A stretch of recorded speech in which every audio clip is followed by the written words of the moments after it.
자, 이제 일발장전 돌입해 보도록 하죠. 일발장전의 두 기둥입니다. 최고의 주식 전문가 두 분과 함께 합니다. MBN 골드 매니저 김영민, 김준호 매니저 소개하겠습니다. 안녕하십니까? 반갑습니다. 자, 현재 프리마켓으로 가보도록 하겠습니다. 일단 삼성전자와 하이닉스 주가가 굉장히 기대되시죠? 상큼하게 출발하고 있습니다. 삼성전자 2%대, 하이닉스도 2%대 출발하고 있고요. 한미반도체를 비롯한 소부장들 아주 좋아요. 오늘은 소부장이 훨씬 더 좋습니다. 아마도 이 마이크론 투자가 이렇게 현실화가 되니까 이제 우리도 투자가 현실화되고 이런 것들이 소부장으로 퍼지지 않을까 이런 훈풍 예상인데요. 지금 주성 엔지니어링 테스도 좋네요. 테스가 아마 현재는 가장 상승폭이 큽니다. 전공정의 테스가 8%대 가고 있고 테스트 쪽에 테크인, YC, DY 쪽도 좋습니다. 코스닥의 리노공업, 일단 대장주라고 봐야 되겠죠. 코스닥 대장주 4%대 가까이 또 오르고 있습니다. 현대차 그룹주도 많이 궁금하시죠. 현대차도 3.7% 급등 출발을 하고 있고 글로비스 4%대 밑에 단의 자동차 부품주들도 나쁘지는 않습니다. 일단은 어제 펼쳐졌던 타코 트레이드 쪽은 성공했다라고 펼쳐지고 있습니다. 본장까지도 함께 확인하시고요. 코스닥을 가보도록 하겠습니다. 요즘 코스닥에 연일 돈들 몰려오죠. 어제도 우리 개인 ETF 투자 때문에 기관들이 1조 6천억 넘게 순매수를 했는데 일단 프리 시작은 조금 쉬어가는 것 같습니다. 바이오도 살짝 쉬어가고 있고 대신 2차 전지 쪽도 좀 봐야 될 것 같은데 2차 전지도 일단은 뜨뜻미지근하거든요. 아마도 이게 실제 코스닥 개인보다 이제 본장 시작되면 코덱스, 코스닥 150, 또 150 레버리지 이 돈들 들어올 때 이 기관이 사잖아요. 그래서 이 코스닥은 본장과 함께 수급과 가격을 체크해야 될 것 같습니다. 자, 영민 매니저, 마이크론 이야기를 좀 해봐야 될 것 같은데요. 네. 240억 달러, 싱가포르 메가팹 건설이고요. 뭐 이제 600억 달러 정도 되는 거예요, 투자가. 네. 근데 이제 전문가들이 왜 낸드지? 왜 이게 낸드 공장?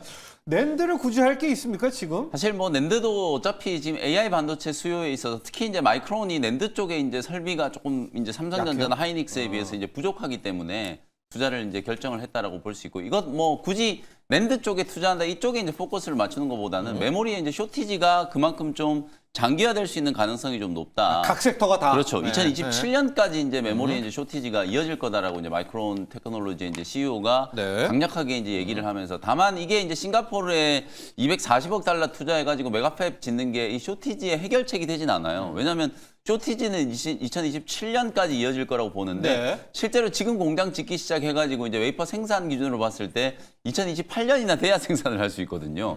그러니까 지금 쇼티지를 해소할 방안이 없는 거예요, 지금. 현재 지금 신규 팹을 지어가지고는 한 2, 3년 정도 이제 시간이 걸린다라는 걸 감안해보면 그만큼 이 메모리 반도체 시장의 쇼티지가 굉장히 조금 심화되고 있다라는 거, 그게 이제 핵심이고요. 그것 때문에 이제 뭐 간밤에 마이크론 테크놀로지 주가가 올랐고 어제 우리 국내 증시에서도 삼성전자 하이닉스가 삼성전자가 5%, 하이닉스가 8% 나란히 이제 급등을 하면서 사상 최고가를 이제 경신을 했고 이제 다음은 내일 이제 우리가 이제 또 빅 이벤트 데이잖아요. 삼성전자와 SK 하이닉스가 사실상 내일 이제 동시에 실적 발표, 뭐 이미 어느 정도 실적 가이던스에 대한 부분들은 알고 그건 있습니다만 네. 뭐 하이닉스 실적은 좀 확인해야 되고 그다음에 이제 두 기업 다 컨퍼런스 콜을 진행할 거기 때문에 사실 경쟁 관계에 있는 기업이기 때문에 뭐 좋은 얘기 하겠죠, 당연히. 서로 우리가 더 낫다 이런 얘기들을 좀 할 거고 그에 따라서 또 구체적인 또 투자에 대한 이제 계획들이 이제 발표가 좀 될 거기 때문에 소부장 종목들이 제가 어제도 이제 강조해드렸던 것처럼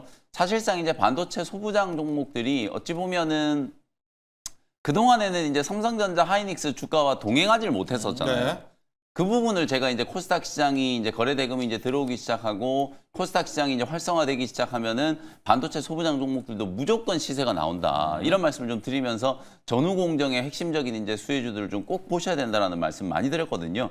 원익 IPS가 이미 이제 사상 최고가 뚫었고 어제 후공정에 하나 마이크론이 또 20% 넘게 이제 네. 폭등을 했잖아요. 오사트가 갔죠. 그런 이제 네. 핵심적인 이제 종목들이 이미 움직이기 시작했고 삼성전자, 하이닉스보다도 이제 소부장 종목들의 시세가 훨씬 더 좀 강해질 수 있는 그런 이제 가능성이 좀 열려졌기 때문에 전공정, 후공정 그리고 이제 뭐 디자인하우스 팹리스 기업까지 반도체 공급망에서 핵심적인 이제 수혜가 예상되는 기업들은 지금이라도 저는 이제 매수를 좀 해야 된다. 이런 말씀을 좀 드리고 싶고 마지막으로 좀 의아한 게 어쨌든 지금 우리나라도 트럼프 대통령이 자꾸 관세 가지고 이제 협박하고 이러는 게 결국 대미 투자를 강요하는 거잖아요. 근데 정작 미국의 반도체 기업 마이크론 테크놀로지는 미국이 아니라 싱가포르에다가 지금 대규모 투자를 한다라는 거. 사실 이걸 보면 조금 아이러니하기도 한데 지금 동북아 지역의 생산 거점이 이제 많이 이제 이쪽에 치우쳐 있기 때문에 미국 쪽으로 그걸 좀 옮기려고 하는데 그런데도 불구하고 지금 싱가포르 또 HBM 쪽은 마이크론 테크놀로지 일본에 또 투자를 하잖아요.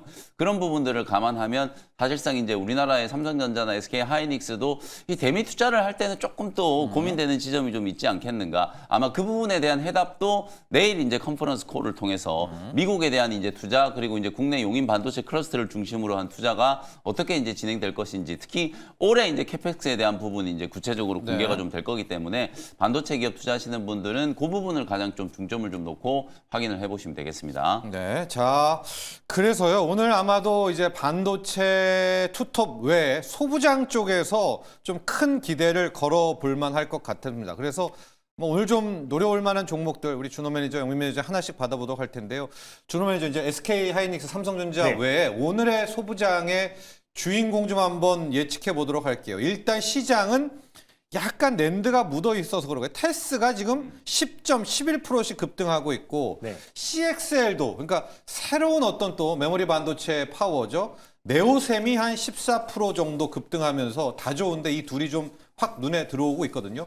오늘의 픽 우리 준호 매니저는 아무래도 이제 코스닥 쪽의 소부장 기업들 중심으로 먼저 이제 움직인다고 했을 때는 원래는 한미반도체를 말씀드릴까 하다가 어제 SK 하이닉스 상승에 결국 TC 본딩 장비를 공급하는 한미반도체가 아직 다른 소부장 기업들 대비해서 상승이 제한적이었고 이번 마이크론도 들어가죠. 맞습니다. 그리고 이번에 같이. 마이크로 테크놀로지의 어떤 기공식에도 한미반도체가 또 참여를 했다라는 부분도 의미가 있는데 그래도 코스닥에 상장된 소부장 기업 중에서 좀 이제 강력한 시세를 분출될 수 있는 기업 중에서는 지금 한 프레에서도 한 5% 정도 올라가지고 있는데 ISC 왜냐면 리노공업이 다시 한번 좀 신고가 52주 신고가를 경신하면서 다시 한번 코스닥 소부장을 다시 한번 상승을 견인하고 있잖아요. 그래서 결국 이제 포고핀 방식의 리노공업이 먼저 움직였다면 그 다음에는 실리콘 러버 방식의 ISC도 같이 뒤따라 갈 수밖에 없다라고 보고 있고 또 이게 피지컬 AI 쪽으로도 같이 묶이거든요. 결국에 피지컬 AI 특히 휴머노이드 로봇을 이제 계속해서 개발하는 과정에서 오히려 출하 속도보다 테스 소켓 출하량이 훨씬 더 많이 급증할 수 있기 때문에 오히려 기판과 소켓은 이제 피지컬 AI 수혜로도 같이 좀 맞물릴 수 있다는 점에서 리노공업의 어떤 상승과 함께 ISC도 결국 따라가지 않을까라는 관점에서 ISC 탑핑함으로 한번 선정해 보도록 하겠습니다. 좋습니다. 오늘 소부장의 준호 매니저의 탑픽은 테스 소켓의 ISC입니다. 리노공업은 이제 어제 맞습니다. 픽이었으니까 ISC였고요. 영민 매니저는 소부장의 픽은? 저는 오히려 이제 반도체 소부장 종목 지금 가장 핵심은 전후공정의 이제 장비 수혜주들이라고 보거든요. 그렇지만 원익 IPS 이미 신고가를 좀 뚫었고 테스는 오늘 이제 마이크론 테크놀로지가 아마 이제 낸드 공장에 이제 투자한다라고 하니까 테스가 이제 낸드 쪽 비중이 조금 있었죠. 높다. 뭐 네. 그런 이제 이유 때문에 오늘 먼저 출발하는데 사실은 핵심은 D램이거든요. D램이 워낙 지금 쇼티지가 심하고 D램 가격, DDR4, DDR5 사실상 이제 반도체 가격의 폭등을 주도하는 건 D램이잖아요. 그럼 우리나라 이제 전공정 장비 기업 중에 D램의 이제 매출 비중이 가장 높은 기업이 어디냐? 유진테크거든요. 네. 유진테크가 실질적으로는 수혜주예요. 왜냐하면 지금 메모리 3사가 다 어제 SK 하이닉스 이제 최태원 회장도 시가총액 2,000조 얘기를 이제 띄웠는데 결국 메모리의 쇼티지가 2027년까지 이어질지 아니면 2028년까지도 이어질지 누구도 지금 장담을 못하는 상황이거든요. 그런 측면에서 보면은 사실상 이 DDR5, DDR4 이 D램에 대한 이제 쇼티지가 결국은 지금 반도체 가격 상승을 좀 견인하고 있는 상황이고 모든 반도체 기업들의 이제 증설 투자의 이제 핵심은 결국 D램 전환에 대한 이제 투자로 집중될 수 있는 가능성이 높거든요. 삼성전자도 결국은 이제 D램 전환 속도가 좀 빨라질 수밖에 없기 때문에 그런 부분들에 있어서 낙수 효과를 이제 가장 좀 크게 입을 수 있는 기업은 유진테크나 뭐 원익 IPS 같은 이런 전공정의 핵심적인 장비 수혜주들. 그리고 이 기업들은 아마도 내일 이제 추정컨대 삼성전자가 파운드리 쪽과 관련된 이제 이슈를 또 분명히 얘기할 가능성이 높거든요. 지금 메모리 쪽은 누구나 다 뭐 좋을 거라고 다 예상을 하고 있기 때문에 삼성전자의 아킬레스건이라고 할 수 있는 이 파운드리 쪽에 대한 사업 계획, 미국에 이제 투자를 어떻게 하고 파운드리 이제 TSMC를 어떻게 좀 따라잡을 것인가 이 부분도 굉장히 좀 많이 관심을 갖고 있기 때문에 그때도 결국은 유진테크하고 원익 IPS 같은 이런 기업들이 좀 수혜주가 될 수 있거든요. 그럼 원익 IPS는 일전에 제가 공략적으로 이제 소개를 좀 해드렸으니까 오늘은 원픽을 유진테크로 한번 픽을 한번 해보도록 하겠습니다. 영민 매니저는 결국 디램, 레거시 디램이다. 이제 이렇게 승부를 그렇죠. 이제 걸면서 전공정 쪽 중에서 원이 가입했으면 많이 갔으니까 그나마 좀 덜 갔던 유진테크 쪽으로 네. 오늘 공략을 좀 했습니다. 앞서 준호 매니저는 ISC, ISC. 이 테스 소켓 쪽으로 갔고요. 지금 반도체 소부장 쪽이 굉장히 뜨겁습니다. 이 흐름 본장까지도 쭉 이어가기를 기대해 보도록 하겠습니다. 하나 마이크론도 나쁘지가 않습니다. 어제에 이어서 근데 거래량도 상당하고요. 3%대 가고 있다는 점 말씀드리면서 그러면 오늘의 준호 매니저의 일발도 약간 이 네. 마이크론과 관계가 있나요? 아니면 마이크론과는 직접적인 관계는 관계는 없는데 없죠. 뭐 네. 전체적으로 지금 이제 새롭게 좀 시장에서 좀 부각될 수 있고 또 그동안 한동안 소외를 봤던 섹터 중심으로 좀 이제 강력하게 저가 매수가 예. 유입되고 있는 시점이다 보니까 올해 좀 주목해도 좀 좋을 수 있는 기업을 타피 종목으로 선정을 해봤습니다. 그래서 정말 시장에서 철저하게 좀 소외를 받았었던 예. 네이버를 오늘 타피 종목으로 한번 선정을 해봤습니다. 좋네요. 그래서 결국 이제 어닝 시즌이 시작됐잖아요. 그래서 결국에 증명해 내야 되는 시기가 도래했고 결국 이제 네카오가 작년 어떤 이제 매출이 합산해서 20조 시대를 열었습니다. 그래서 네이버, 카카오가 사실 AI 시대에서 뒤처졌다라는 부분 때문에 주가가 좀 큰 폭의 조정이 나왔던 거지 매출과 실적 성장세는 가파르게 잘 진행이 되고 있고 작년에 지금 합산해서 20조 매출을 찍으면서 결국 이제 올해도 좀 AI 관련된 수익성이 더욱더 가시화된다고 했을 때는 작년보다 올해 더 역대 최대 매출을 달성할 가능성이 높다라고 좀 보고 있습니다. 그래서 실질적으로 지금 이제 카카오와 네이버가 나란히 지금 역대 최대 매출을 달성했고 그리고 어닝 시즌에 다시 한번 이제 네이버의 어떤 재평가가 좀 필요한 시점이다라고 좀 보고 있는데 특히 이제 AI를 접목해서 뭐 검색과 광고, 커머스 쪽에서 이제 매출이 잘 나왔고요. 그리고 특히나 지금 탈팡 효과로 인해서 지금 특히 이커머스 쪽 그리고 또 이제 네이버 스토어의 어떤 신규 매출이 빠르게 급증하고 있고 신규 가입자 수도 늘어나고 있다라는 점이 결국 이커머스 중심으로 좀 탄탄한 어떤 매출 기반과 그리고 광고 수익 그리고 웹툰과 그리고 두나무 합병과 함께 다시 한번 이제 금융 또 파이낸셜 쪽에서의 어떤 매출도 올해 굉장히 기대가 되는 해다라고 좀 보고 있습니다. 근데 네이버가 제가 이제 피지컬 AI를 정말 많이 강조를 해드렸잖아요. 근데 피지컬 AI의 또 실질적인 수혜주가 될 수 있는 게 저는 네이버다라고 좀 보고 있고요. 네. 왜냐하면 엔비디아에도 지금 6만 장 GPU를 받은 게 네이버고 제일 많이 받아요, 사실은. 왜냐하면은 엔비디아와 네이버가 지금 피지컬 AI 플랫폼을 공동으로 지금 개발을 하고 있고 실제로 반도체와 그리고 조선 그리고 이제 방산에 특화된 산업용 피지컬 AI를 지금 같이 개발을 하고 있어요. 그러니까 실질적으로 엔비디아와 협력하고 있는 또 이제 현대차가 최근에 강력한 시세가 분출됐었잖아요. 근데 마찬가지로 네이버도 엔비디아와 사실 깐부 회동의 그 자리에 참석하진 않았을 뿐이지 실질적으로 엔비디아와 피지컬 AI 관련된 협력을 하고 있고 그 플랫폼을 공동으로 좀 개발하고 있다. 그래서 실제로 국내에서 또 피지컬 AI의 가장 대표 기업으로 부각될 가능성이 좀 높다라고 보고 있고요.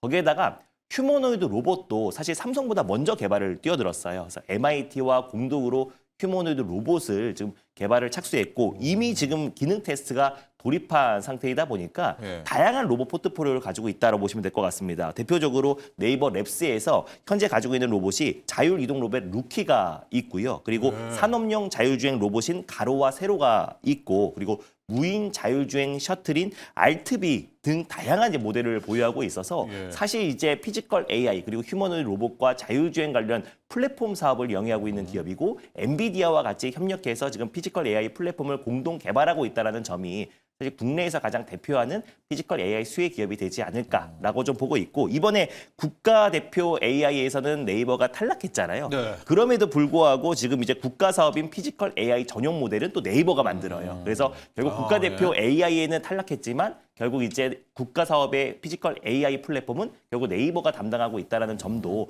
저는 의미가 있다고 좀 보고 있고 그리고 실제로 지금 이제 코스닥 3,000의 목표를 두고 있는 시점에서 디지털 자산을 활용하자라는 발언이 계속 나와주고 있는 시점이잖아요. 근데 특히나 그랬을 때 사실 네이버가 이제 두나무 이제 편입을 앞두고 있는 시점에서 결국 이제 그 컨소시엄이 구성된다고 했을 때는 네이버가 당연히 포함될 가능성이 큰 형님. 너무나 네. 높다라고 좀 보고 있고요. 결국 이제 스테이블 코인뿐만 아니라 지금 원화 그리고 STO 관련해서 결국 디지털 자산 시장이 더욱더 활성화된다고 했을 때는 결국 이제 네이버의 전략이 딱 들어맞은 거거든요. 그래서 두나무의 어떤 편입으로 인해서 결국 블록체인과 그리고 이제 네이버의 어떤 탄탄한 지금 이제 캐파를 통해서 본격적으로 이제 디지털 자산 시장에 뛰어든다고 했을 때 올해 바로 매출 반영이 될 가능성이 높다라고 보고 있습니다. 그래서 탈팡 효과로 이커머스 쪽에 탄탄한 매출이 나와주고 있고 웹툰 쪽도 너무나 탄탄하고요. 거기에다가 피지컬 AI의 국내 대표 기업으로 본다고 했을 때 아직까지 저는 네이버의 최근의 움직임은 아무래도 이제 스테이블 코인 관련된 이제 법제화 2월달에 입법화에 대한 기대감으로 반등이 나와주고 있다고 보고 있는데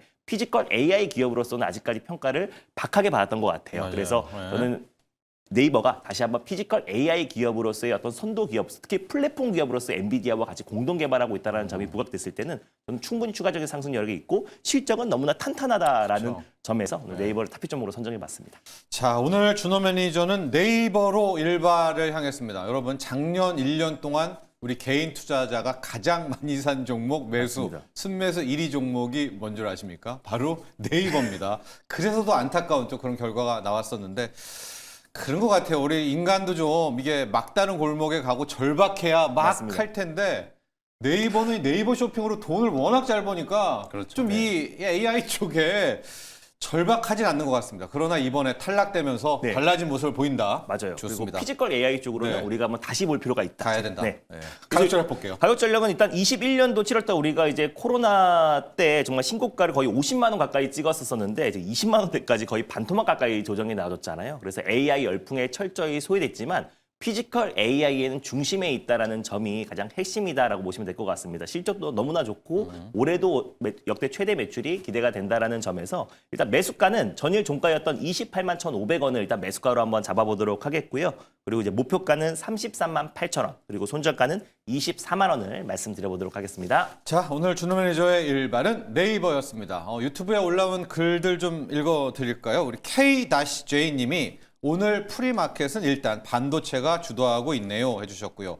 YS킴님도 리노공업, 코스닥 반도체 소부장 상위 종목이 있는데 ETF 종목들의 대부분 편입되어 있는 종목을 노리세요. 그러니까 ETF의 코스닥 상위를 노려라 또 이런 조언해 주셨고 속스엘님, 테스와 ISC 올인한 사람 여기 있습니다.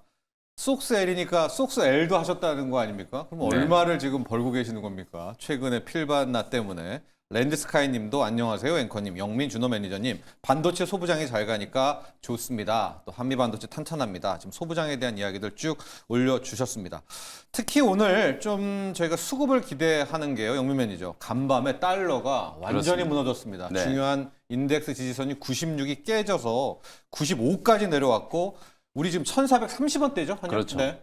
아직 연초이긴 합니다만 이제 글로벌 증시의 이제 지형 자체가 사실은 작년은 철저하게 이제 선진국 지수 중심으로 미국. 움직였단 네. 말이에요. 미국, 일본, 유럽 이렇게 이제 삼각편대로 수익률이 이제 상위를 차지했고 거기에 이제 우리나라가 갑자기 이제 하반기 때 독보적인 이제 수익률을 이제 기록을 네. 했는데 올해는 지금 뭐 아직 1월밖에 안 됐긴 합니다만 연초에 이제 수익률을 보면 일단 미국이 굉장히 부진하고 유럽도 사실 뜨뜻미지근해요. 그러고. 근데 이제 수익률 상위에 일단 탑이 이제 우리나라 이제 대한민국 코스피 코스닥이 다 수익률 지금 1위를 이제 차지를 하고 있는 상황이고 그 다음에 이제 홍콩이라든지 대만, 브라질 이런 이제 신흥 국가들이 사실상 이제 수익률 이제 상위를 차지하고 있다.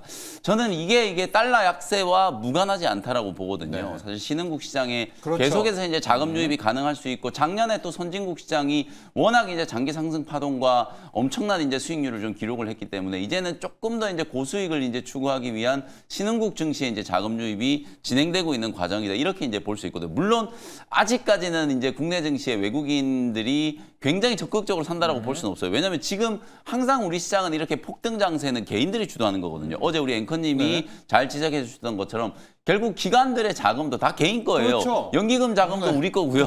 사실 금융투자도 뭐 프랍 트레이딩 제외하고 나면은 실제로 ETF에 들어오는 자금들이 다 유입되는 거란 말이에요. 그런 부분들을 감안하면 사실상 이제 코스피, 코스닥 양시장 다 아직까지는 우리 이제 개인들의 이제 자금들이 유입되고 있는 상황입니다만 어쨌든 큰 자금의 이제 물줄기를 봤을 때 신흥국 시장으로 이제 외국인들의 이제 자금이 유입될 수 있는 가능성이 상당히 좀 높다. 달러 인덱스가 이제 계속 하락하고 있고 원달러 환율도 이제 1,400원 초반까지 이제 조금 밀리는 그런 모습들이 나타나고 있기 때문에 외국인들 입장에서는 분명히 이제 워낙 강세 배팅을 할 수 있는 최적의 조건이 만들어졌다. 네. 거기다가 정부의 정책적인 어떤 드라이브 지금 증권사들도 제가 계속 이게 증권사들의 목표가나 지수 전망치가 이게 마치 중개하는 듯한 이런 네. 모습 정말 안 좋다라는 거 저도 말씀을 좀 드렸었는데 지금도 딱 그 꼴이긴 한데요. 코스닥 시장이 이제 움직이기 시작하니까 이제서 이제 코스닥 목표치 1,300, 1,500으로 계속 상향하고 있는 상황이거든요.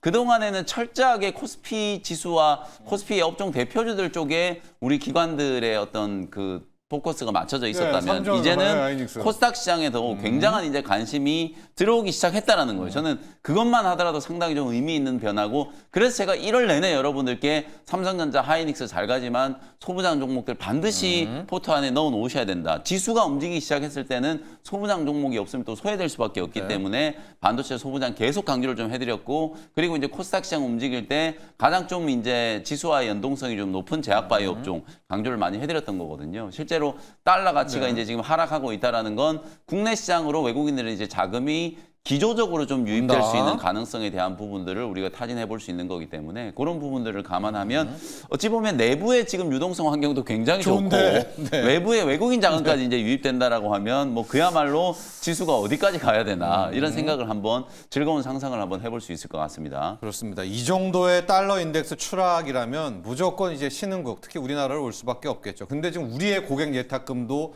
100조를 향해 가고 있단 말입니다. 이런 수급 폭발 장세. 특히 지금 코스닥에서는요, 준호 매니저. 이게 좋은 쪽으로 바뀐다고는 하는데 우리 개인들이 코스닥을 지금 ETF를 네. 거의 큰 목돈을 넣고 있어요. 코스닥 맞습니다. 레버리지하고 150에. 심지어 지금 이제 신용잔고도 늘어나면서 빚을 내서 지금 투자를 하고 있는 네. 물량도 많이 들어올 수밖에 없는 게 지금 워낙에 매일매일 삼성자와 SK 하이닉스가 신고가를 경신을 하고 그리고 코스닥의 웬만한 종목들이 막 보름 사이에 거의 막 30%, 50%대 상승 흐름이 나와주다 보니까 저는 상당 부분 서학개미들도 좀 동학개미로 자연스럽게 유입되고 있지 않나라고 좀 보고 있습니다. 그리고 ETF로. 맞습니다. 네. 그리고 ETF. 그리고 처음에 ETF 쪽에 특히 레버리지 쪽에서도 지금 강력한 좀 개인 투자자들의 자금들이 유입되고 있다는 점에서도 결국 아까 김 매니저님 말씀했던 것처럼 기관의 어떤 자금이긴 하지만 사실 개인 자금이 거의 그렇죠. 대부분이다라고 보시면 될 것 같고요. 그래서 그만큼 지금 이제 국내 증시가 정말 강력한 이제 어떤 불장이 시작이 됐다라고 좀 보고 있고 너무나 좋은 거는 아직 코스닥 시장이 이제 본격적인 시세가 출발이 된 거잖아요. 네. 그래서 코스피 대비해서 아직까지도 코스닥의 상승이 좀 제한적이고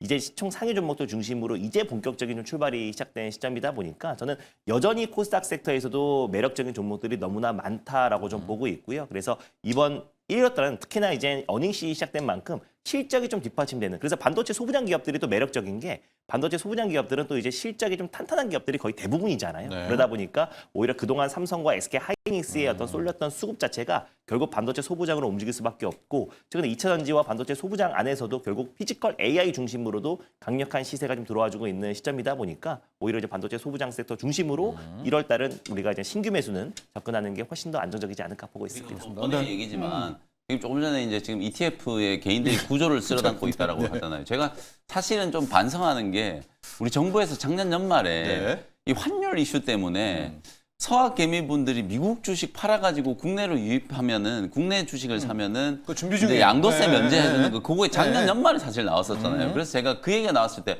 아니, 무슨 이렇게까지 해가지고 약간 이런 생각을 했었거든요. 네. 근데 지금 이게 효과가 좀 있는 것 같아요. 실제로 이제 지금 제가 말씀드렸던 것처럼 미국 주식보다도 국내 주식의 수익률이 지금 압도를 하고 있는 상황이고 실제로 지금 차트 제가 보여드릴게요. 이게 지금 코스닥 이제 코덱스 코스닥 150 레버리지 이제 상품이거든요. 네. 이게 이제 대표적인 지수 ETF라고 보시면 되는데 일주일 만에 50%가 넘게 폭등을 했어요. 지금 개별 종목들이 코덱스 코스닥 150 레버리지 수익률 따라가는 종목들이 별로 없어요. 그런 상황이니까 개인 투자자분들이 코스닥 150 이제 지수 ETF, 코스닥 150 레버리지 ETF에다가 계속해서 지금 배팅을 하고 있는 상황이거든요. 오늘도 들어오죠. 그러니까 이게 사실 네. 코스닥 지수가 1,300 간다라고 하면은 레버리지가 아무리 못 가도 22,000원, 23,000원까지 가야 돼요. 이게 지금 이제 17,000원 정도 수준이니까 개인 투자자분들이 딱 계산을 해보고 이거 그냥 사놓으면 되겠다 이런 생각을 하시니까 ETF로 계속 자금이 들어오고 그 ETF에 자금이 들어오니까 ETF에 이제 편입되어 있는 종목들 쪽으로 또 낙수 효과가 생기고 이런 이제 선순환이 지금 되고 있는 상황이거든요. 그래서 국내 유동성 장세는 저는 사실은 팬데믹 때 물론 이제 오래 지나가지고 이제 좀 인간이 원래 망각의 동물이라서 그때 상황을 제가 이제 잊어먹어서 그런 걸 수도 예. 있겠습니다만 매수 열기는 저는 그 당시보다도 지금이 훨씬 더 좀 뜨겁다 이런 생각이 좀 들거든요. 그래서 코스피 코스닥 코스닥 양시장으로 이제 유입되는 이제 자금의 규모가 심상치 않다라는 거 여러분들 ETF 거래 대금을 통해서 확인을 한번 해보시면 되겠습니다. 좋습니다. 어제도요. 한 9시 2분인가 3분부터 갑자기 바이오가 팔했다가 새빨개졌잖아요. 그렇죠. 그게 이제 9시 땡 치고 여러분들이 코스닥 150과 150 레버리지를 사니까 그게 이제 바이오로 맞습니다. 가면서 하는 그런 전략이어서 오늘도 제가 얼핏 보니까 약간 바이오 상위를 사셨다가 계좌하자마자가 8년. 물론 그걸 권하는 게 아니라 그런 네. 트레이딩도 짜시는 분들이 좀 있더라고요. 자, 일단 프리마켓의 업앤다운을 한번 보도록 하겠습니다. 다 업쪽에서는 역시 반도체 소부장들이 지금 압도적인데 다운 쪽에서 메디포스트가 좀 있고 네. 낙폭이 좀 커요. 저희가 저 메디포스트 하고 코오롱 티슈준을 갈 건데 네. 메디포스트 먼저 좀 봐야 될 것 같아요. 메디포스트는 네. 어저께 이제 상한가 갔잖아요. 네. 오늘 이제 갭 띄웠다가 약간 이제 차익 마무리 나오는 건데 사실 제약바이오 쪽은 제가 최근에 우리 이제 정부 아무래도 지금 정부 정책 모멘텀이 워낙 좀 시장을 좀 강하게 드라이브를 좀 걸고 있기 때문에 제약바이오 쪽에 저는 가장 뜨거운 이슈는 해외 쪽에 이제 빅파마들 이슈도 많고 오늘 또 보면 이제 로슈가 또 이중기 전에 이제 네. 비만 치료제 임상 효과가 그 일라일리 이제 제파운드에 맞먹는다 이런 얘기 나오면서 또 굉장히 큰 이슈가 됐었거든요. 이제 그런 이슈들도 있습니다만 어쨌든 국내 투자자분들은 정책 모멘텀에 주목하고 있고 제약바이오 업종 쪽은 저는 삼상 펀드 특화, 삼상 특화 펀드 이제 출범이 저는 가장 중요한 모멘텀이라고 보거든요. 보건복지부 주관으로 3월부터 이제 주관사가 선정이 좀 될 거기 때문에 그 삼상에 대한 모멘텀이 있는 기업이 이제 급등하기 시작하는 거예요. 제가 이 시간에 계속 강조해드렸던 코오롱, 티슈진 그다음에 메지온 이런 종목들이 그냥 대폭등을 하고 있고 어제는 그 바통을 이어받아가지고 메디포스트가 이제 네, 급등을 한 거예요. 했는데. 메디포스트도 사실 여러분들께 이미 작년에 이제 12월 달에 소개를 해드렸었죠. 네. 물론 최근에 이제 손절가 15,000원을 깨고 내려갔다가 이제 주가가 폭등하고 있습니다만 메디포스트 제가 코오롱 티슈진 소개해드릴 때 같이 딱 연결시켜서 말씀드리면서 작년에 이제 대규모 삼상을 위한 이제 대규모 자본 조달을 했고 특히 이제 메디포스트는 일본 쪽에 이제 카티스텐 삼상 승인에 대한 이제 완전 상업화 단계에 들어와 있기 때문에 그 삼상 승인에 대한 이제 기대감을 반영시킬 수 있는 종목들 쪽으로 매수세가 굉장히 강하게 들어오고 있다는 거거든요. 오늘 제가 이제 지금 일발 종목으로 준비한 종목도 딱 그 예. 종목 그런 이제 수혜를 입을 수 있는 종목이기 때문에 메디포스트 그 다음에 상단에는 코롱 티슈진과 메지온 뭐 이런 종목들이 강하게 움직이고 있다. 어저께 이제 메디포스트가 이제 주가가 급등한 건 결국 삼상 특화 펀드 출범에 대한 이제 기대감이 재료로 이제 작용을 했다라고 보시면 될 것 같고 코롱 티슈진 리뷰 조금 해드리면은 티슈진이 지금 보시는 것처럼 7만 원대 주가에 머물러 있다가 딱 일주일 만에 어저께 10만 원 바로 뚫어버렸거든요. 네. 사상 최고가 지금 경신하고 있고 시가총액도 지금 8조 원이 넘어가고 있는 상황이에요. 역시 말씀드렸던 것처럼 이제 티슈진도 삼상 이제 막바지 투약은 다 끝났고 이제 추적 관찰을 해가지고 올해 이제 상반기 중에 탑라인 결과 다 공개될 거고 빠르면 이제 올해 하반기 혹은 내년 2027년 1분기 중에 FDA 이제 품목 허가 그 단계로 이제 가고 있기 때문에 스케줄상 변수가 거의 없다라는 걸 제가 말씀드렸잖아요. 네. 근데 지금 삼상 특화 펀드 출범하면 시총이 가장 큰 기업이 코롱 티슈진이에요. 삼상 특화 펀드 안에서는 그냥 티슈진이 대장이란 말이에요. 그런 측면에서 보면 주가가 이제 왜 올라가는지가 충분히 좀 이해가 된다. 이렇게 이제 생각하시면 될 것 같고 그 아래 이제 메지온이 이제 시가총액이 지금 4조 원을 지금 4조 넘어서고 됐어요. 있는 상황이고 네. 그 외에도 지금 우리나라에 알게 모르게 제가 지금 코스닥 종목들만 얘기하고 있지만 코스피 종목 중에서는 또 한미약품 같은 이런 기업들이 또 에페그라나타이드 지금 비만 알죠. 치료제로 이제 한국 식약처에 지금 삼상 승인 지금 올려놓고 있는 우리죠, 상황이잖아요. 우리 삼상. 그러니까 우리 네, 삼상. 우리 삼상. 이제 그런 부분들이 이제 다 하나하나씩 이제 시장에 이제 알려지기 시작하면서 수혜주로 이제 저는 거듭날 가능성이 좀 높기 때문에 너무 여러분들 이제 플랫폼 기업들 중요하지만 플랫폼에 좀 너무 이제 목매지 마시고 이제 신약 개발하는 기업들 중에 2상, 3상 단계에 이제 진입해 있는 파이프라인을 가지고 있는 기업들도 반드시 좀 주목을 하실 필요가 있다라는 거 말씀 좀 드리겠습니다. 좋습니다. FDA 삼상이 이제 코오롱 티슈진하고 메지온 그렇습니다. 꼽으셔야 되고요. 네. 우리 식약처 삼상이 한미약품. 맞습니다. 이것도 대단한 거죠. 그렇습니다. 우리 통과하는 삼상도요. 만약에 이제 신약이니까. 국내 네. 신약 승인하면은 우리나라뿐만 아니라 아시아 시장 이게 갈수 사실 있으니까. 한미약품이 이제 타겟으로 하는 게 동양인들한테 적합한 이제 비만 치료제 이게 아무래도 고도 비만이 이제 서구인들이 워낙 많기 때문에 아시아는 또 조금 이제 다르잖아요. 그래서 아시아인들한테 좀 적합한 비만 치료제를 이제 개발하는 게 캐치프레이즈라고 볼 수 있기 때문에 삼상 만약에 승인 받게 되면 이것도 나름대로 굉장한 의미가 있고 그리고 한미약품은 뭐 메쉬 치료제도 지금 있죠. 임상 진행하고 네. 있고 여러 비만도. 파이프라인이 있기 때문에 지금은 코스피 종목들이 주목을 못 받아서 그런데 워낙 코스닥 종목들이 뜨겁잖아요. 그래서 코스피 종목들이 주목을 못 받아서 그렇습니다. 한올바이오파마도 마찬가지예요. 한올바이오파마도 바토클리마 지금 삼상이잖아요. 네. 3월 중에 이제 지금 탑라인 결과가 공개될 거거든요. 그러면 바로 일본에서부터 상업화 시작이에요. 한올바이오파마도. 근데 한올바이오파마도 코스피 종목이에요. 그러다 보니까 주목을 좀 덜 받는 거지만 삼상 펀드를 놓고 본다라고 하면 한올바이오파마, 한미약품도 빼놔서는 안 된다. 이렇게 이제 보시면 되겠습니다. 그렇습니다. 여러분 지금 코덱스, 이 코스닥 150으로도 돈 들어오지만 바이오 ETF로도 돈 들어오거든요. 바이오 ETF에는 한올바이오파마, 그렇습니다. 한미약품 있어요. 네. 코스피 종목이긴 하지만 체크를 하시고요.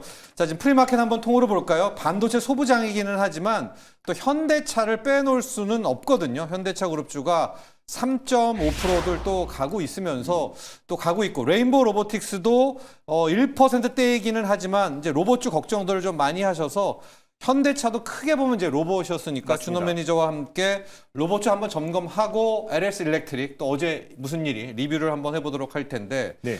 일단 현대차 어제 타코 트레이드는 성공을 했었는데 네. 지금 레인보우 로보틱스 관련해서 이게 이제 자조적인 목소리이긴 한데 주가 수익 비율 7,000배 지금 이제 한 6,500배인데 맞습니다. 이거 괜찮냐? 6,600배 종목을 사야 되나 이제 이런 이야기도 있어요. 그래도 주가는 오르지만. 저는 그러니까 주가는 네. 오를 수밖에 없는 게 사실 이제 피지컬 AI와 로봇 시대는 우리가 지금 처음 겪어보는 네. 거잖아요. 그래서 일단 결국 이제 레인보우 로보틱스가 이제 과거에 우리가 이제 어떤 플랫폼과 실적을 빗대기보다는 이제 피지컬 AI와 이제 로봇 시대 올해부터 이제 본격적으로 이제 뭐 테슬라를 비롯한 이제 중국 기업들도 지금 이제 옵티머스 로봇과 휴머노 로봇을 양산을 앞두고 있고 그리고 산업 현장에 이제 로봇들이 투입되는 해가 이제 올해다 보니까 그에 대해서 이제 아직까지는 이제 증권사들의 어떤 퍼와 또 그리고 측정하기가 사실상 너무나 어렵다. 6,000배, 7,000배는 그냥 이제 어떤 상징성으로 넣은 거지. 사실 우리가 로봇 시대가 도래했을 때 우리의 시장의 어떤 파장과 그리고 사실 글로벌 IB들은 휴머노id 로봇 시장을 2035년까지 거의 8경까지 그 시장을 내다보고 있기 때문에 그랬을 때 레인보우 로보틱스가 국내에서 차지하고 있는 어떤 점유율과 삼성이 이제 본격적으로 이제 산업 라인의 어떤 무인화와 그리고 로보틱스 사업을 본격적으로 진행했을 때 레인보우의 가치는 저는 앞으로도 더 성장 가치가 충분히 높다라고 좀 보고 있습니다. 그래서 뭐 레인보우가 또 이틀 전에 또 신고가를 한번 경신하고 갔죠. 나서 푸시네요. 뭐 신고가도 거의 뭐 상한가를 들어가면서 신고가를 갔잖아요. 그래서 살짝 숨고르게 할 수는 있겠지만 저는 결국에 레인보우 로보틱스의 어떤 성장은 저는 이제 시작이라고 보고 있고 결국에 삼성전자의 이제 모든 라인업과 앞으로 삼성전자가 앞으로 추구하는 신성장 동력에 있어서는 가장 핵심 중의 핵심은 결국 로봇이다라는 거, 피지컬 AI라는 점을 강조했을 때 결국 레인보우 로보틱스는 저는 상승 여력은 남아 있다고 좀 보고 있습니다. 그래서 그 외에도 뭐 현대차도 어제 시장의 투심이 워낙에 강하다고 느꼈던 거는 관세의 어떤 리스크에도 불구하고 결국 현대차가 빠르게 저가 매수가 유입됐다라는 거는 결국 현대차는 관세보다 피지컬 AI와 로보틱스 쪽에 더욱더 시장에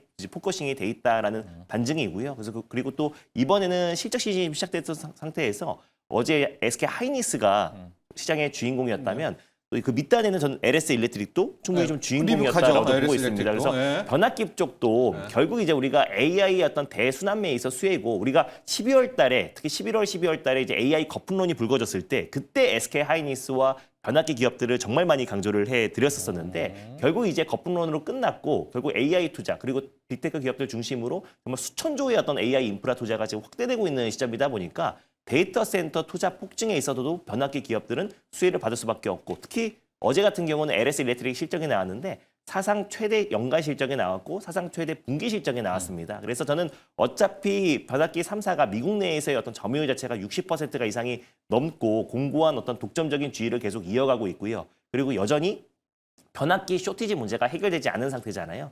그런 관점에서 H전자 일렉트릭 같은 경우는 올해 가이던스를 낮게 좀 보수적으로 제시를 했지만 결국 2024년도, 2025년도도 똑같았습니다. 그래서 결국 변압기 3사의 올해 다시 한번 매출 사상 최대 실적 경신을 충분히 이어질 가능성이 높다라고 보고 있고요. 그래서 LS 일렉트릭이 전에 좀 시세가 분출되면서 신고가를 한번 경신하긴 했지만 H전자 일렉트릭, 효성중공업 그리고 일진전기까지 변압기 기업들은 다시 한번 신고가 랠리가 재차 좀 이어질 가능성이 높다라고 보고 있습니다. 그래서 LS 일렉트릭이 좀 신고가를 찍어서 다시 한번 목표가를 재설정해 드리면은 목표가를 지금 이제 어제 55만 7천 원까지 갔었어요. 그래서 58만 원을 다시 한번 목표가를 좀 상향하면서 대응해 보도록 하겠고 익절 라인 때는 51만 원 제시해 드리도록 하겠습니다. 자, LS 일렉트릭은 이제 2차 목표가로 갑니다. 3만 원. 53만 원? 아, 58만 원. 네, 원이죠. 죄송합니다. 58만 원에 2차 58만 원. 목표가까지 한번 따라 잡는 또 재연을 해 주셨습니다.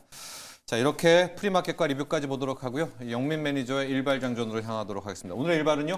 사실은 이제 오늘 소부장 종목들이 뜨겁잖아요. 가야죠. 이게 어제 그제 사놓으셨어야 돼요. 제가 계속 뭐 힌트를 많이 좀 드렸기 때문에 네. 핵심 장비 그리고 오늘 또 기판 종목도 좀 보실 필요가 있고 이제 삼성전자 하이닉스가 이제 GDDR 또 가격 인상에 대한 얘기가 또 나왔기 때문에 사실 이제 뭐 대덕전자라든지 심텍 이런 이제 기판 종목들도 좀 보셔야 되고 어쨌든 소부장 종목은 저는 향후 이제 한 2, 3개월 동안은 삼성전자 하이닉스 수익률보다는 반도체 소부장 종목들의 수익률이 훨씬 더 압도할 거라고 보기 네. 때문에 과거에도 그랬어요. 슈퍼사이클 때 항상 대형주들이 먼저 가고 나서 소부장 종목들이 뒤늦게 가는데 대형주가 100% 가는 동안에 소부장 종목들이 200~300%씩 급등을 했기 때문에 지금부터는 삼성전자와 하이닉스보다 소부장 종목들의 수익률이 훨씬 압도할 가능성이 높다는 거 좀 주목을 좀 하시면서 포트 안에 반도체 소부장 종목들 반드시 좀 구비가 되어 있으셔야 된다라는 거 말씀을 좀 드리고 그런 측면에서 오늘은 또 만약에 이제 소부장 종목으로 수급이 쏠리면 또 바이오 종목을 사야 돼요. 제가 아까 말씀드렸던 것처럼 삼상 이제 특화 펀드와 이제 관련되어 있는 또 직접적인 수혜주가 될 수 있는 종목인데요. 큐리언트라는 종목 공략을 좀 해보도록 하겠습니다. 사실 이 종목 하나만으로도 제가 뭐 거의 1시간 이상 설명을 좀 해도 모자랄 정도로 굉장히 좀 좋은 내용들을 많이 가지고 있는 기업이고요. 큐리언트는 한국 이제 파스텔 연구소라고 하는 이제 이 연구소에서 출범을 했는데 작년에 이제 이 파스텔 연구소의 지분을 이제 동구바이오 제약이 이제 동구바이오 제약은 이제 동아IST 이제 자회사라고 보시면 되는데 동구바이오 제약이 이제 SI로 이제 참여를 하면서 지분 11%를 확보해서 최대 주주가 됐어요. 근데 이게 왜 이게 중요한 변화냐면 예. 사실은 이게 이제 큐리언트의 최대 주주가 원래 한국 파스텔러 연구소였을 때는 이게 비영리 법인이기 때문에 사업을 이제 추진하는데 약간 좀 제약이 있었어요. 이제 그런 부분들을 재무적인 투자자가 들어오면서 사실상 이제 최대주주가 변경됨으로 인해서 저는 상당한 이제 또 이제 운신의 폭이 좀 넓어졌다. 이렇게 이제 평가를 좀 하고 싶거든요. 그 부분을 여러분께 먼저 하나 말씀드리고 그 다음에 각종 이제 파이프라인들이 뭐 좋은 게 너무 많아요. 일단은 항암제 쪽에 보면은 이제 Q901 요거 이제 좀 말씀드리고 싶은데 이게 CDK7 이제 저해제거든요. 항암제인데 고형암에 이제 타겟으로 하는 이제 이미 임상을 진행하고 있습니다만 혈액암 쪽으로도 이제 병용요법으로 1, 2차 이제 혈액암 시장으로 이제 진흥을 하려고 하고 있기 때문에 급성 이제 골수성 백혈병과 같은 쪽도 타겟 적응증을 이제 확장하는 단계로 Q901을 임상을 이제 진행하고 있다라는 거. 그 다음에 이제 Q901의 이제 확장 버전이라고 할 수 있는 QP101 이게 이제 작년에 사실상 AICL에서 굉장히 이제 뜨거웠던 관심을 예. 받았던 거예요. 시나픽스에서 이제 이중 페이로드를 이제 도입해가지고 우리도 이제 ADC 기업이다 그렇게 이제 자리매김을 할 수 있었던 게 바로 이제 QP101 요것과 이제 관련된 부분이거든요. TOPI하고 CDK7이 이제 이중 저해로 이제 페이로드를 이제 장착하는 이제 기술을 시나픽스로부터 이제 도입을 해가지고 요 부분이 사실상 이제 큐리언트의 핵심적인 이제 가치로 떠오르고 있다. 최근에 어쨌든 모달리티에 이제 새로운 모달리티를 발굴하는 게 모든 기업들의 이제 또 사명이라고 이제 보면은 ADC 분야에서도 뭐 DAC 그 다음에 최근에 나타나고 있는 이중 페이로드에 대한 이제 접근 이런 것들이 글로벌 빅파마들이 추진하고 있는 가장 핵심적인 이슈라고 보시면 되거든요. 그런 측면에서 봤을 때 큐리언트가 이제 접근하는 방식은 저는 굉장히 긍정적인 방향으로 나아가고 있다. 이렇게 이제 평가를 할 수 있을 것 같고 그 다음에 이제 또 하나 이제 말씀을 좀 드려야 되는 게 결핵 치료제 이제 텔라셉의 Q203 요 부분인데요. 맞네요. 네, 예. 요것도 좀 너무 중요한 게 네. Q203 이것 때문에 제가 이제 임상 삼상 특허 펀드의 가장 핵심적인 이제 수혜주가 또 큐리언트가 될 수 있다라고 말씀드렸거든요. 일단 텔라세백 같은 경우는 글로벌 임상 이상이 굉장히 성공적으로 이제 잘 끝났고 이 결핵 치료제로 개발을 한 거거든요. 다제내성 결핵 치료제로 이제 개발을 한 건데 이 결핵 치료제는 여러분 아시는 것처럼 빅파마들이 투자를 안 해요. 네. 왜냐하면 돈이 안 되고 사실 말라리아나 결핵 이런 네. 주로 이제 아프리카 이제 이런 열대 지역에서 이제 발생하는 질병이기 때문에 이거 다 그냥 무상으로 이제 지원해 주는 경우들이 많기 때문에 사실 빅파마 기업들은 이쪽 분야에 손을 안 대고 있거든요.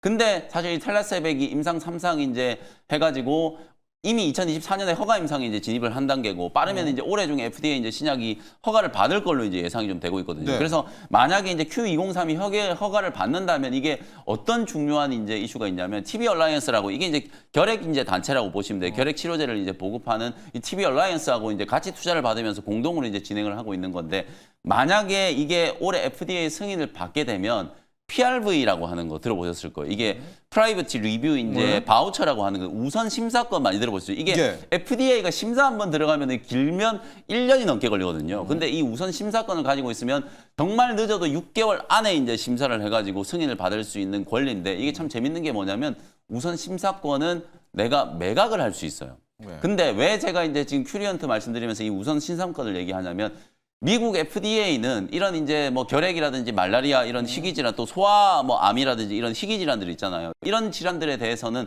많은 기업들이 투자를 안 하기 때문에 너네가 이런 쪽에 개발을 해가지고 만약에 FDA 승인을 받는다면 우리가 선물로 PRB를 줄게. 네. 이렇게 돼 있단 말이에요. 예. 그 항목 중에 딱 들어가 있는 게 말라리아나 결핵 치료제거든요. 예. 그러니까 QP203이 만약에 미국 FDA 승인을 받게 된다라고 하면은 사실상 PRB를 받게 되는데 이게 재밌는 게 매각을 할 수 있어요.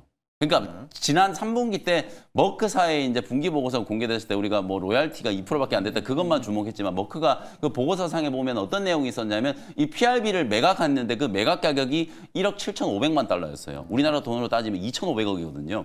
사실상 큐리언트는 FDA 승인을 받자마자 PRB를 수령하게 되고 그 PRB를 매각했을 때 현금을 한 2,500억 정도 확보를 할 수 있는 거예요.